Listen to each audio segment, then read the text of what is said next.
Buenas familia, en este vídeo explicativo vamos a hablar de un tema que es candente y que está de moda hoy día por el tema de Iñaki Urdangarín. Vamos a hablar de la prisión provisional. Estoy leyendo cosas en los medios de comunicación escritos y en los medios de comunicación televisivos. Estoy escuchando cosas que no entiendo, así que vamos a ver bien qué es la prisión provisional y voy a dar mi opinión al final del vídeo. Quédate hasta el final.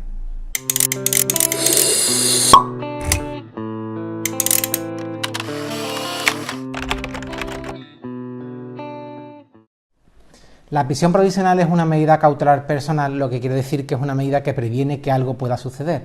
En el caso de la prisión provisional se le puede imponer al imputado, o en el caso de Urdangarín al condenado, porque aún van a recurrir la sentencia y se impone para evitar que se destruyan pruebas, por ejemplo, para que la persona no actúe contra bienes jurídicos de la víctima, como la salud, la integridad, el patrimonio, etcétera, o para evitar que se fugue, por ejemplo, o para evitar que vuelva a delinquir. Hay que tener en cuenta que la libertad es un derecho fundamental de las personas en España, así lo dice el artículo 17 de la Constitución española, y también existe presunción de inocencia, obviamente para el caso del imputado, para el condenado como Urdangarín ya no es inocente. La prisión provisional tiene una doble vertiente. Por un lado está el aseguramiento de que la pena se va a cumplir y adelanta los efectos. Y por otro lado se puede tomar como una protección a la víctima o para evitar delitos futuros. Pero al ser la libertad, como vimos, un derecho fundamental, para poder encerrar provisionalmente a una persona tiene que basarse en una serie de supuestos y hay unos requisitos. Es excepcional, en primer lugar es excepcional. En España impera el favor libertatis, o lo que es lo mismo, que la persona esté en libertad hasta que no sea estrictamente necesario. Por tanto, la prisión provisional es excepcional. En segundo lugar, es temporal. La prisión provisional, en palabras sencillas, podrá durar mientras que las causas en las que se fundamente su imposición se mantengan, es decir, mientras haya riesgo de fuga, por poner un ejemplo, o mientras exista peligro para la víctima. En tercer lugar, tiene que estar motivada, ¿vale? La medida cautelar la dicta el juez en un auto. No voy a entrar a explicar lo que es un auto, pero es una decisión del juez de imponer la prisión, por ejemplo, de imponer la prisión provisional. Esta decisión debe estar motivada y fundamentada en algo y además tiene que ir bien explicada, porque puede influir, por ejemplo, para el recurso de dicho auto. En cuarto lugar, tiene que ser legal. Huyendo de tecnicismos, el artículo 17 de nuestra Constitución dice que solo se puede encarcelar a alguien en los casos en los que dicten las leyes, y en el caso de la prisión provisional tiene que darse los siguientes requisitos. En primer lugar, tiene que haber fumus boni iuris o apariencia de buen derecho, es decir, que existan indicios suficientemente claros de que una persona ha cometido un delito. Tienen que ser indicios y no mera sospecha. En el caso del condenado, obviamente, no es que haya indicios, es que directamente es condenado. Y además, tiene que atender a la gravedad del delito cometido y siempre que la pena de prisión que se pueda interponer por ese delito sea más de 2 años o menos si esa persona tiene antecedentes penales. Esta limitación no concurre cuando lo que se pretende evitar con la prisión provisional sea que la persona actúe contra bienes jurídicos de la víctima.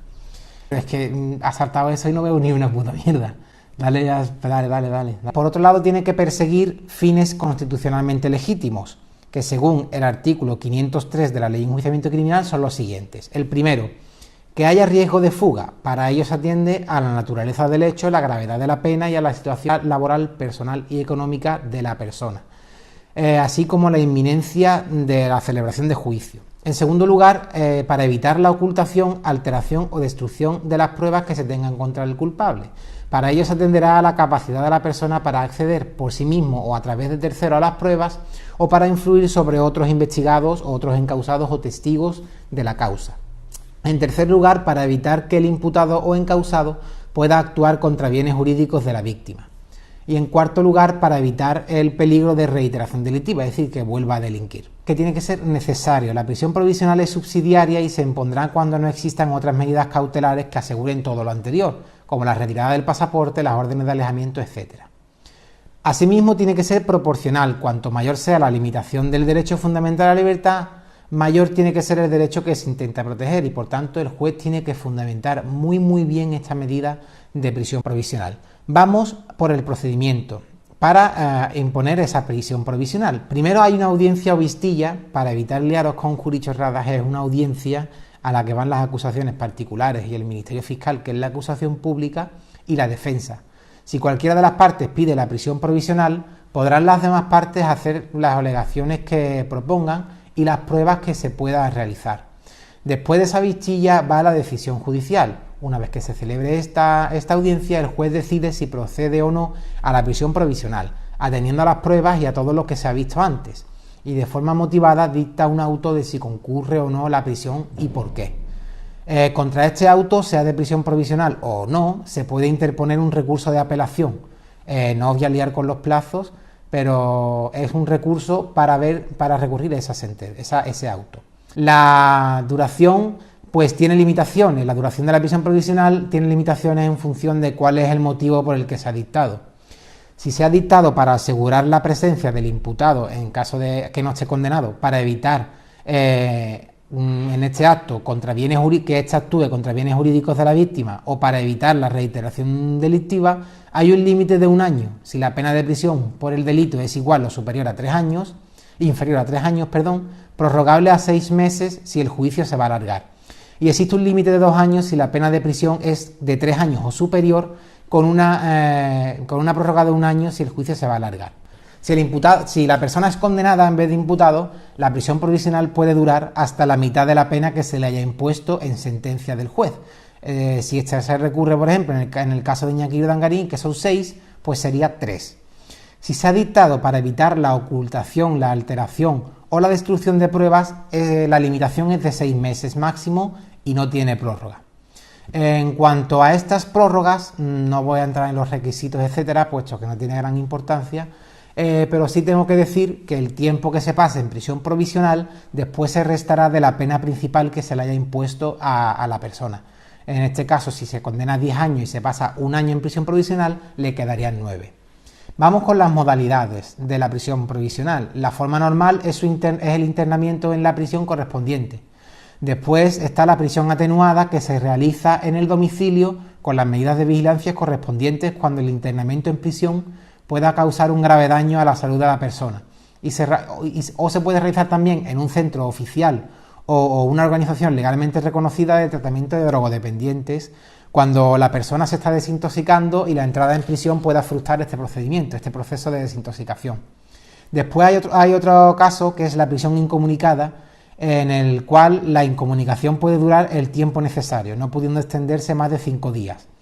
Esta se puede imponer cuando exista peligro para la vida o la integridad física de la víctima y cuando se pueda comprometer el proceso penal.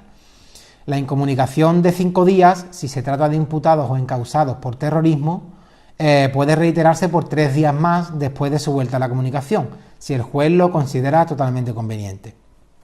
La incomunicación debe ser dictada por un auto y además tiene que estar motivada. El auto de prisión provisional se puede recurrir. La defensa puede interponer un recurso ante el mismo juez que dicta el auto, en este caso sería un recurso de reposición, y si el juez no cambia la medida cautelar y decide que sigue siendo prisión provisional, puede interponer recurso a una instancia superior y se llama recurso de apelación. Puede el abogado defensor también, de manera voluntaria, solicitar una vista pública para comparecer ante el juez y explicar las razones por las que pide la libertad bajo fianza o directamente la libertad sin fianza, como ha sido en el caso de Iñaki Urdangarín, ¿vale? En vez de esa prisión provisional. Pues con todo ello hemos visto ya más o menos qué es la prisión provisional y voy a hablar directamente del caso que está en boca de todos, que es el caso de Iñaki Urdangarín y la prisión provisional, que no se ha decretado finalmente, sino que se ha decretado libertad sin fianza. Bajo mi punto de vista, el delito por el que se ha condenado a Iñaki Urdangarín es un delito económico y por tanto no existe en realidad un riesgo real para una persona, para la víctima. No existe el riesgo de que Iñaki Urdangarín pueda pegar o pueda matar a una persona. No creo que sea tampoco tan poco inteligente para volver a delinquir de la misma forma que lo ha hecho, y por tanto creo que la prisión provisional hubiera sido un poco excesiva en este caso, pero lo que sí hubiera hecho directamente no es lo que se ha realizado finalmente, que es una libertad sin fianza y puede vivir en su país, bueno, en su país no, en el país de residencia, que en este caso es Suiza, y se tiene que presentar una vez al mes a los juzgados de Suiza. Yo lo que sí creo que se hubieran puesto son otras medidas otras medidas cautelares, no prisión provisional, como por ejemplo la retirada del pasaporte y que se tuviera que presentar mensualmente a la justicia española, no la justicia de Suiza, para así por lo menos, yo qué sé, darle un poquito, ponerle un poquito el cerco y que no pueda disfrutar tanto de la vida normal como si no hubiese delinquido, porque prácticamente él haría vida normal en Suiza, se tendría que presentar, ¿vale?, una vez al mes a la justicia suiza, pero no ha tenido que pagar nada de fianza y está en su casa, no está incomunicado, o sea, no está ni siquiera retenido en su casa, ni está retenido en el país, sino que está libremente campando por Suiza. En este caso yo creo que la prisión provisional sería un poco excesiva y sí convendría otras medidas cautelares. También he visto que se ha hablado en medios de comunicación: Iñaki Urdangarín se libra de la cárcel. No, señores, no se libra de la cárcel. Se ha recurrido al Tribunal Supremo y está a la espera de que el Tribunal Supremo diga si se ratifica la condena o no. El Tribunal Supremo no creo que sea tampoco inteligente como para tumbar esa sentencia de la Audiencia de Palma, porque sería directamente para quemarlos a todos, vamos, por ponernos frutos. Así que yo creo que al final Iñaki Urdangarín tendrá que cumplir su sentencia. No es que sea una sentencia demasiado desfavorable para él, solo 6 años, yo no lo sé, yo le hubiera puesto a lo mejor un poco más. Yo ahí ya ni entro ni salgo, estamos hablando de la prisión provisional y por tanto por este tipo de delitos y por este tipo de condena pues se cumplirá, la condena se cumplirá en el momento en el que el Tribunal Supremo pues dite la sentencia definitiva. Que sí, que se podría haber hecho mejor, que se podría haber puesto una medida cautelar más restrictiva para esta persona, pero no se va a librar de la cárcel. También he visto a gente que dice que por fuerza tendría que haber entrado en prisión provisional. Vamos a ver, hemos visto que la prisión provisional es una medida que se toma de forma restrictiva, de forma exclusiva para ciertos casos, cuando hay peligrosidad, cuando vuelve a reincidir, etcétera, etcétera. En este caso, Iñaki Urdangarín no creo que cumpla estos requisitos y, por tanto, creo que la no interposición de prisión provisional para él es una decisión correcta, aunque no del todo correcta, viendo las medidas cautelares que se le han impuesto. Bueno, chicos, hasta aquí la prisión provisional y mi valoración personal sobre el caso en el que hemos tratado. Nos vemos en el siguiente vídeo, familia.